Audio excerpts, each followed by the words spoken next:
नमस्कार दोस्तों, एक बार फिर से आपका स्वागत है हमारे चैनल पर। हम देख रहे थे जावास्क्रिप्ट के प्रोग्राम्स। तो हमने यहाँ पे पहला प्रोग्राम हमने हेलो वर्ल्ड का देखा था। अभी हम देख रहे हैं ऐड टू नंबर्स का जावास्क्रिप्ट का प्रोग्राम। ठीक है, तो इसमें सबसे पहला जो हमारा टारगेट है वो क्या है रहने वाला है कि हम दो तरह के जो नंबर्स होते हैं स्टैटिक्स और डायनामिक्स, उनको ऐड करने के प्रोग्राम्स बनाएंगे। तो पहला प्रोग्राम हम जो है स्टैटिक्स नंबर्स को ऐड करने का बनाएंगे और दूसरा वाला प्रोग्राम जो हम डायनामिक नंबर्स को ऐड करने के लिए बनाएंगे। ठीक है, तो हम इसमें VS कोड ओपन करेंगे। यहाँ पे हमने एक HTML फाइल बना रखी है और इसका टाइटल हमने ऐड टू नंबर्स दे दिया। ठीक है, अब हम सबसे पहले स्क्रिप्ट टैग के अंदर जो है हमारा जो स्टैटिक्स नंबर्स है उसको जोड़ने का प्रोग्राम बनाएंगे।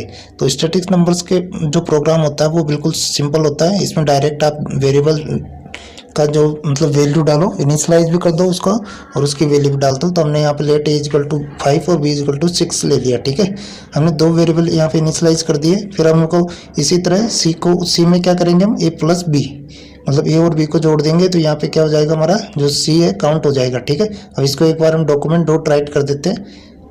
तो डॉक्यूमेंट डॉट राइट करके सी करेंगे तो आप जैसे कंसोल में मतलब डॉक्यूमेंट डॉट राइट में आपको पहले हम क्या लिखने वाला है कि the sum of a and b is c। ठीक है, तो मतलब इसको जो स्ट्रिंग्स हमारी उनको डबल कोट्स में लिख देंगे और बाकी के इसको हम इसी तरह लिख देंगे। यहाँ पे एरर दिखा रहा है क्योंकि हमने बीच में प्लस नहीं लगाया था।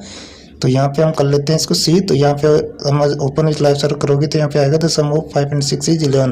तो अब ये क्या थोड़ा फॉर्मेट नहीं है, तो हम इसको थोड़ा सा फॉर्मेट करके आपको दिखाएंगे। तो ये यहाँ पे हम स्पेसेस दे देते हैं बीच में जिससे थोड़ा फॉर्मेट हो जाए। तो अब देखो यहाँ पे बिल्कुल फॉर्मेट हो गया है, 5 एंड 6 इज 11।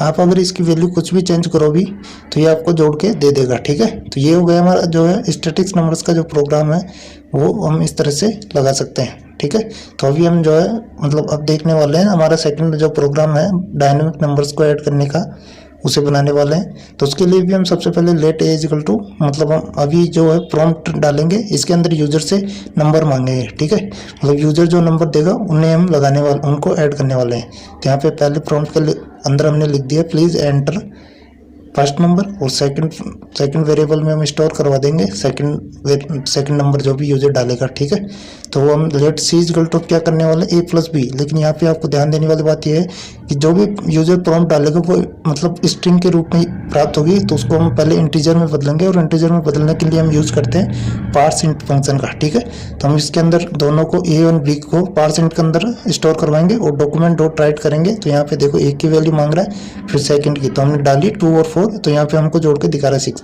अब हम देखेंगे अगर हम यहाँ पे पार्स इंटीजर नहीं लगाते तो क्या मतलब हमारा रिजल्ट क्या था। तो वो क्या करता है, जो स्ट्रिंग के रूप में उसको यूज लेता है। और यहाँ पे आपको देखोगे यहाँ पे हमने 2 फर्स्ट नंबर 2 डाला, 4 सेकंड नंबर, तो ये 24 डाल रहा है जबकि हमने तो मतलब प्लस किया था।